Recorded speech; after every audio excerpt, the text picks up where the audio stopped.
fun at the fair coming up on NTV's Grow. And more on an issue that could pit farmer against farmer. Concerns about the herbicide dicamba and injuries to soybeans. We'll explain. And winter wheat harvest wraps up. More on how poor this season was. And meet our farm youth of the month.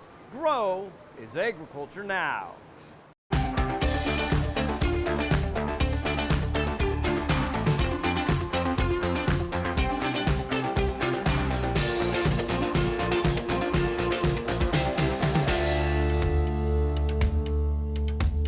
Dealing with what some call the devil's weed may pit farmer against farmer.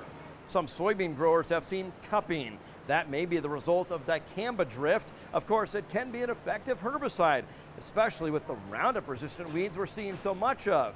But under certain conditions, dicamba could damage soybeans that are not engineered to tolerate it. It's an unfortunate situation anytime you get damage to your soybeans or your corn from any product that's applied. And that's why we just really recommend that farmers talk to other farmers, talk to ag retailers, talk through the situation. That's not the case in Arkansas, with a murder linked to the dispute. Nebraska Extension educators say with proper use, it's a good tool. Later in the show, much more. We'll go in depth on why good stewardship and communication are so important. Certainly some concerns, but what about the benefits of those dicamba beans in particular? What's your take on those dicamba beans? They seem to be working good? Or your concern is the injury created by the volatility and drift issues, or you just don't know? Follow us on Twitter to cast your votes. It's been another hot, dry week, and that's showing up in crop conditions. Winter wheat harvest is pretty much done. There's no surplus in topsoil moisture. 65% rates short to very short. Subsoil, more than 54% short to very short. And on the corn side, about half the crop is silking. 52% in the good category. Soybeans look similar. The USDA reports 11% are setting pods. Coming off a record-setting production year for winter wheat last season, this year some growers not reaping a harvest at all.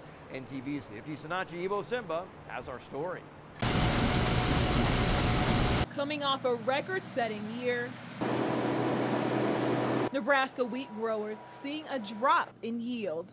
In 2016, more than 70 million bushels of wheat was harvested in the Cornhusker State, according to the U.S. Department of Agriculture.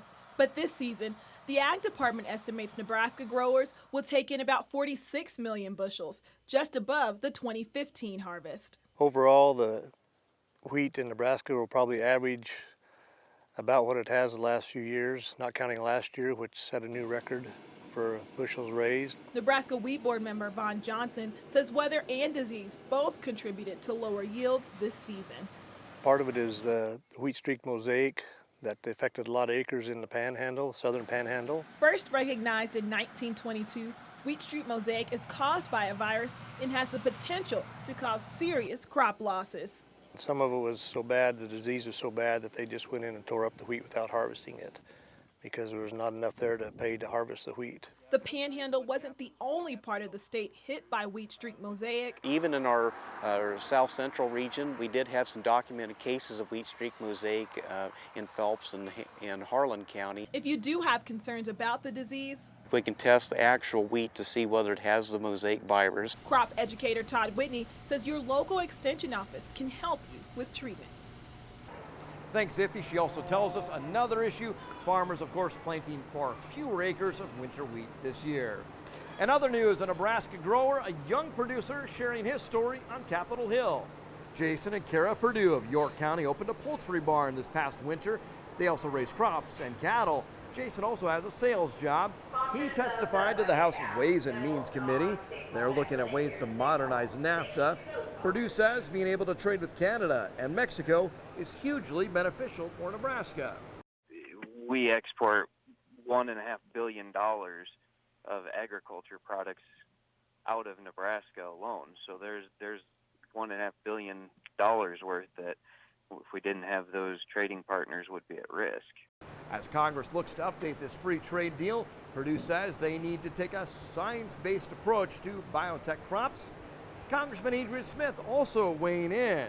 Certainly the administration, we are aware, is wanting to modernize, if you will, NAFTA. Those of us representing agriculture for several months now have reminded the administration that we don't want to undermine the successes of NAFTA and the increases in ag exports that I think have resulted from NAFTA for several years now. And I'm confident that the administration has heard us. Smith says we need to get NAFTA moving forward and has also introduced a resolution calling on the White House to begin working on a trade deal with Japan. This is lost opportunity the longer we wait. We know that Japan has a 40-some% tariff on U.S. beef, for example. That's just one example.